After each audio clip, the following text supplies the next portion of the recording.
Once upon a time, there was a young turtle named Terrapin. Terrapin had the most beautiful shell in all of the great pond where he lived.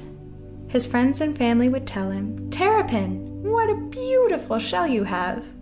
And he would smile proudly at his home on his back. The edges were dipped in the wildest of orange. The pattern on his back could form pictures, of which he would use to tell stories to his friends and some of the children that lived by the pond. Sometimes he would play a trick. He would pretend to be sleeping and hide in his shell, and when a child going fishing with their family would walk by, they would be mesmerized by the strokes of the perfect lines going this way and that across his shell, that they would mistake him for a rock. The child would always pick Terrapin up and put him in their pockets and take him fishing for the day. Pretending to sleep was becoming one of Terrapin's favorite things to do. He loved to close his eyes and listen to his breathing going in and out.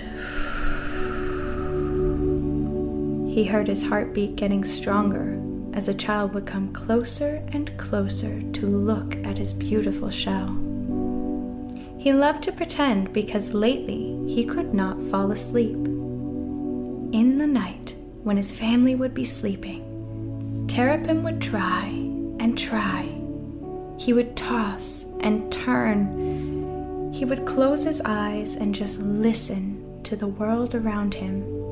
The spring peepers were always wide awake at this hour, and normally their soft song would soothe him into an easeful sleep. But now they kept him wide awake. Terrapin even tried shifting the patterns on his back to turn into a bedtime story. He thought long and hard about how to make his shell tell a sleepy story. But after a while, he gave up, and his shell began to fade. One day, when Terrapin went out to play ball with his friends, they noticed he looked very, very tired. They began to tease him, for his shell was fading in color and the beautiful pattern on his back was beginning to unravel, leaving only a blank shell behind instead of the curly lines of a story he and his friends loved so dearly. They would roll the ball toward him, but Terrapin was so tired he would sit there and wonder, daydreaming about sleeping in his shell again, and the ball would roll away from him. He tirelessly held his home on his back, and with each step, heavy, oh so heavy with sleepiness,